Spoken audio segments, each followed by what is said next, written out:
굿바이 분노 두 번째, 행복을 위한 디톡스. 중생은 태어나는 흐름에 머무는 존재를 뜻합니다. 그들은 생존에 대한 욕구를 원동력으로 태어남이라는 곤레에서 끝없이 돌고 있습니다. 또한 탐진치라는 독소에 물들어 이로 인해 고통의 바다에 빠져버렸습니다. 그러나 부처님께서는 모든 중생은 이미 자연 상태의 열반에 도달해 있다 라고 선언하셨습니다. 열반이란 태어남의 근본인 탐진치라는 번뇌의 불이 완전히 꺼진 상태로 윤회의 쳇바퀴가 멈춰 온전한 평화에 이른 상태입니다. 하지만 현실은 부처님께서 선언하신 내용과 확연히 다릅니다. 열반의 평화는 고사하고 우리는 현실에서 갖가지 고통을 경험합니다. 그렇기에 중생은 그저 중생일 뿐 결코 열반의 상태에 도달하지 못할 것처럼 느껴집니다. 이런 괴리가 생기는 이유는 무엇일까요?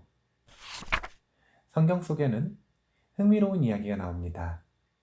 본래 천국인 에덴 동산에서 살고 있던 아담과 이브는 뱀의 유혹으로 선과 악을 알게 해주는 과일인 선악과를 따먹고 쫓겨납니다.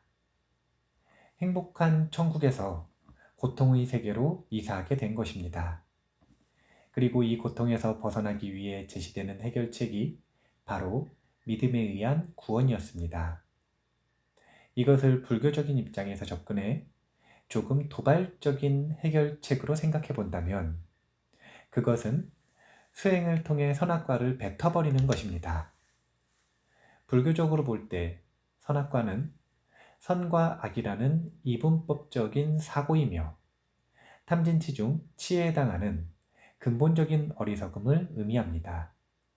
그리고 이분법적인 사고의 시작점에는 자아에 대한 착각이 자리합니다. 나라는 개념이 실제한다고 생각하는 순간 세상을 나와 너로 구분하는 것입니다. 둘이 되면 만법이 생겨나듯 자타의 구분은 아군과 적군, 좋은 것과 싫은 것, 선과 악 등 모든 상대적 개념을 만들어내는 근본이 됩니다.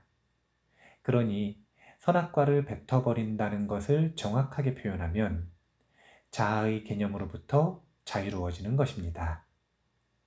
실제로 서양의 크리스천인 신비주의자들 또한 이런 문제의식을 지니고 있었는데 그들은 하나님의 온전한 종이 되기를 원했습니다. 이를 위해 반드시 이뤄야 할 과제는 바로 자아를 죽이는 것이었습니다. 내 습관, 생각, 감정, 의도가 남아있는 한 하나님의 진리는 자아에 물들 수밖에 없습니다. 자아가 남아있는 한 하나님의 빛을 세상에 온전히 전달할 수 없는 것입니다. 이러한 문제의식을 바탕으로 신비주의자들은 자아의 죽음을 위해 다양한 수행 방법을 개발하고 실천했다고 합니다. 선악과라는 독곡물은 우리에게 자아라는 우치를 남겼습니다. 이 자아에 대한 착각은 탐욕을 만들었고 탐욕은 분노의 씨앗이 되었습니다. 현실에서 우리가 종종 예상치 못한 고통에 휩싸이는 이유는 탐진치라는 신병에 걸린 환자이기 때문입니다. 부처님께서는 이 병을 고치는 치료약으로 무아를 제시하셨습니다. 무아는 선악과를 먹고 물들어버린 자아에게 선악과를 뱉어내도록 유도하는 치료제입니다. 자아라는 개념의 허구성을 꿰뚫어 할 때 우리는 생에 대한 집착이 사라지고 이 근본적 탐욕에 대한 집착이 사라지면 분노할 일이 적어집니다. 그렇게 생에 대한 집착이 사라진 중생은 생사의 윤회에서 벗어나 열반에 도달하는 것입니다.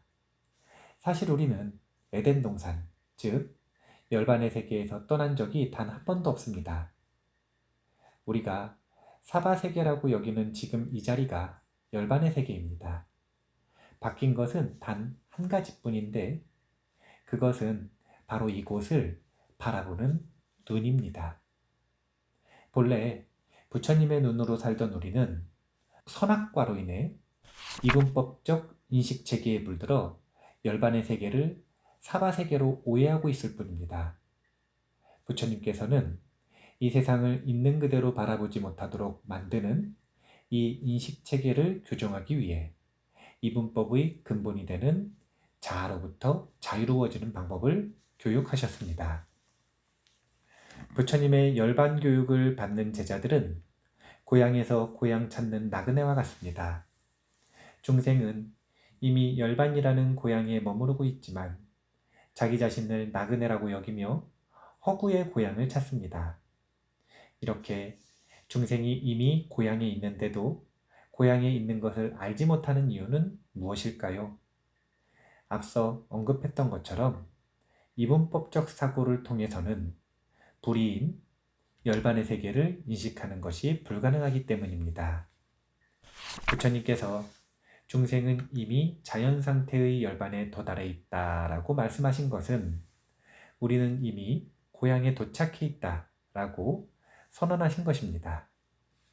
이 말씀에 따라 이곳이 바로 고향이라는 것을 인식하기 위해서는 무아의 약을 통해 선악과를 뱉어내는 수행이 필요합니다. 대승기신론에서는 이 과정이 간단하게 정리되어 있습니다. 중생은 본래 자연상태의 열반에 머무르고 있었음을 본각이라 했고, 선악과를 뱉어내기 위해 수행을 시작하는 것을 시각이라 했으며, 무아의 치료가 완료되어 순수한 인식을 되찾아 바로 이곳이 열반의 자리였다는 것을 깨달은 상태를 구경각이라고 표현했습니다. 고통에서 벗어나 행복해지고자 하는 것은 모든 존재가 지닌 욕구입니다. 이 여정의 시작은 본각에 대한 확신을 가지는 것입니다. 보조국사 진울 스님은 이 확신을 도노라고 표현했고, 이렇게 먼저 깨친 후에 수행하는 도노 점수가 올바른 길임을 강조하셨습니다. 깨치고자 하는 이들뿐 아니라 분노를 다스리고자 마음먹은 이들에게도 도노는 매우 중요합니다. 본각에 대한 확신은 자존감을 높이고 분노를 조절하는 데 큰 도움이 되기 때문입니다. 어떤가요? 선악과를 뱉어내는 수행을 시작할 마음의 준비가 되셨나요?